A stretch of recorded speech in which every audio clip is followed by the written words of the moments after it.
বিদ্যুতের দুর্বল সংযোগের কারণে সচিবালয়ে অগ্নিকাণ্ডের ঘটনা ঘটেছে বলে জানিয়েছে তদন্ত কমিটি।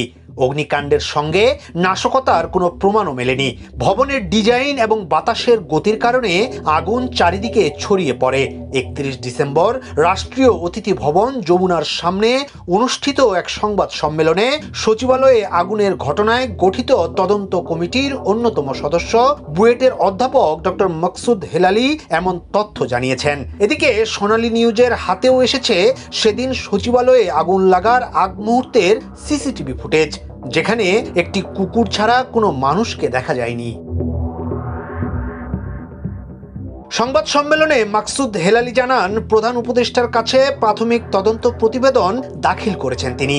এ বিষয়ে তার সঙ্গে প্রায় 1 ঘন্টা বিস্তারিত আলোচনাও করেছেন। তিনি আরও জানান, প্রধান উপদেষ্টা বিশেষজ্ঞ দলের কাছে বিভিন্ন বিষয়ে খুঁটিনাটি জেনে নিয়ে ভবিষ্যতে করণীয় সম্পর্কে প্রয়োজনীয় দিক নির্দেশনা দিয়েছেন।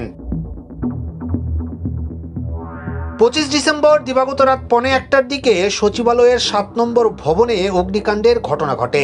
এরপর রাত প্রায় 2টার দিকে আগুন লাগার খবর পায় ফায়ার সার্ভিস। প্রথমে আগুন নিয়ন্ত্রণের জন্য 8টি ইউনিট কাজ করলেও পরে আরও 10টি ইউনিট যুক্ত করা হয়। এক পর্যায়ে ধোঁয়ায় ঢেকে যায় পুরো সচিবালয় এলাকা।